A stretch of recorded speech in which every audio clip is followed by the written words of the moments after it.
Hello, this is John Dilworth commenting on a Courage episode, A Night at the Katz Motel. Simply a parody of Hitchcock's Psycho, and where Courage is playing the role of Anthony Perkins. This is the first production cartoon of the series. At a time when the team and I were all trying to figure it out, how to produce it and what makes it work. And it's one of the potentially 2 or 3 storyboards and stories that I wrote to get the team ready. And you see that book on the counter? That sign-in book has the names of many of the crew from working on Courage. And here we are. Here's Katz, my favorite villain. He is a deviation of Fergarina, the cat from The Dirty Birdie. I have this pattern of evolving earlier designs into future works. Paul Scheffler, who is one of the 2 Mel Blancs of the production, he's impersonating John Hillerman for Magnum P.I. in that TV series. Before we cast villains or any characters, I would sit down and think about what are the voices that most appeal to me, and I want to use them. I was always a fan of John Hillerman's work. It just sounded like a cartoon character. And here, Eustace is doing his old routine that I'm borrowing from The Chicken from Outer Space. I'm just sort of evolving it slowly, trying to find our way. Oh, and this is a lovely moment where Muriel is blanketing Courage in love. And Courage is talking here. It's rare. The Chicken from Outer Space, Rubber Ducky. It's rare that Courage spoke after, let's say, 6 episodes. And the idea really to limit Courage speaking came from Mike Lazo and his team at Cartoon Network. And then I agree. I mean, it was a good move, only because the character seemed much more dynamic and given to more visual expression, which appeals to me very strongly.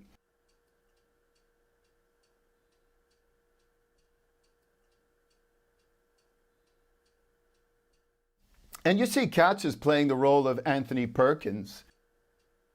Oh, these sound effects. Again, Michael Geisler. And the audio mix. This team was great. The audio was done with Poman Sound, Bob Poman and his team.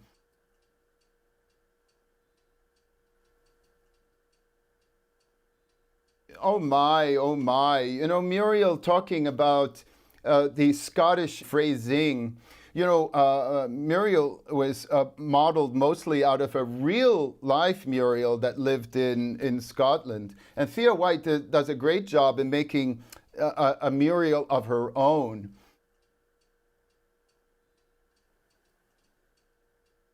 A core theme of the cartoon is the feeding of visitors, of innocence, to a hidden monster.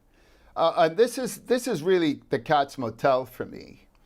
We have the haunted house motifs of the paintings with the eyes that open and close, and the kind of the James Bond high-tech surveillance and disappearing acts, like the shower opens as an eye or the bed flips over into the... And these are my favorite, the James Bond inventions.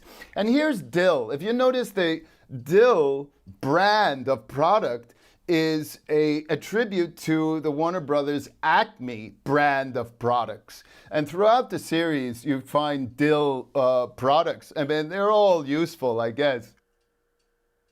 And here we see Muriel bathing. Now, the thing about how I work is this image directly comes from a real-life experience. I mean, if you've ever seen a woman in a bath with a big hair thing, I mean, it's sort of like a trauma. You have to use it. And 666, 666 and a half was our way of avoiding standards and practices objections to the use of 666, which is some kind of, I don't know, maybe it's secret code to telepathic flying off the earth kind of thing. I don't know. But the 666 and a half had to have come from William Hohauser. I mean, this is just like how his mind works. He would have just said a half or a third or some other fraction, and then it's fine, you know? That's the way it is. And then, of course, Evel Knievel. You notice Evel Knievel? and the transformative ability of courage.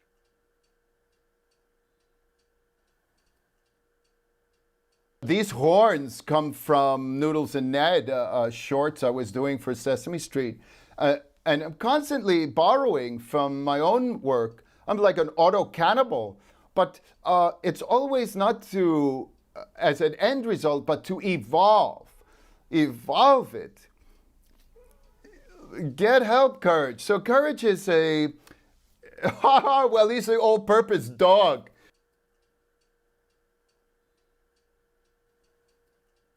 Now, it's funny, this production cartoon, in the way that it has a very strange origin.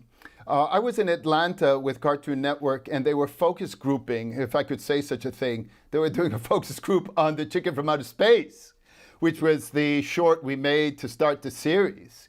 And so I was there in the hotel, and I laid on the floor the entire storyboard from one end of the hotel to the other. And it was like, I don't know how many, like 80-page, 3-panel pages. And they just went from one end to the other. And I took the VP of Original Animation, Linda Saminsky, who is our goddess, our divine goddess, she, you know. And I pitched the entire storyboard to her in the hallway of this hotel while all these kids are judging The Chicken from Outer Space in the room nearby. And then we ended up producing it, of course.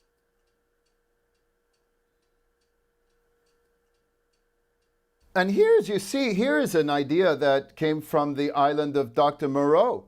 You're trying to find food for your diabolical creatures. And there's more than that. Here's this green door. If you see a green door, I mean, go through it, of course.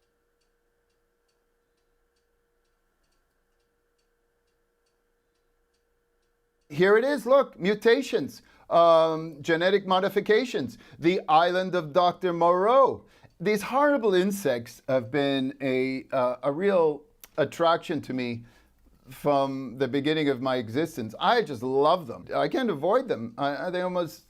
They're everywhere, and I think they're beautiful creatures, otherworldly, but they also could be creepy.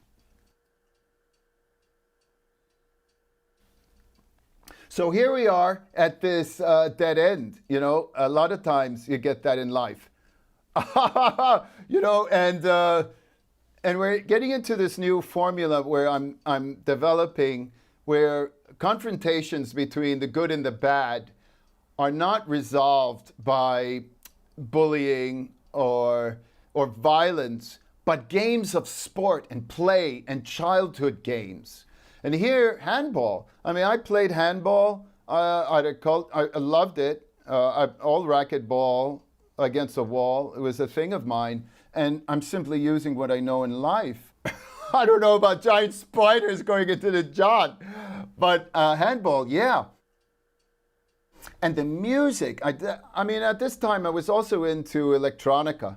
So I asked Jody Gray and Andy Ezrin to find, to create some kind of techno music to go through this. And if you notice the visual sound effects, oh my goodness, they're directly a response from that fantastic cartoonist Don Martin from his Mad Magazine. Mad Magazine, all those artists and that whole mentality definitely influenced and shaped the way I see animation and cartooning.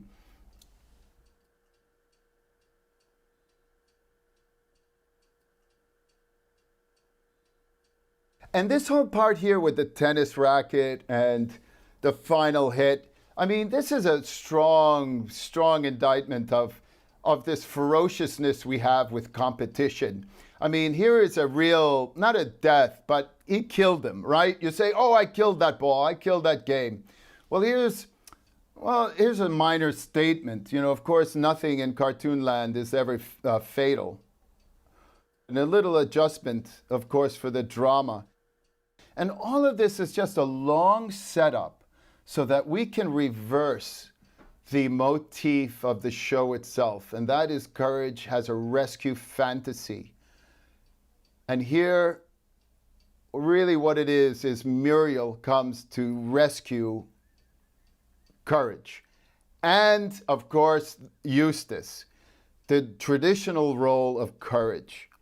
And I think it worked fine here. It wasn't a problem, but it wasn't the direction we chose to take for the rest of the episodes. Mostly Muriel was the object to be saved, to be rescued. She's fiery here. I like her.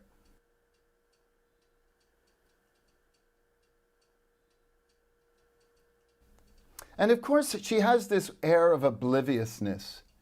It is a way of living. It's just a lifestyle to choose to see only good things and close your mind and eyes to the bad. And here we're having an iris out, which is the same way we ended the Chicken from Outer Space. Thank you!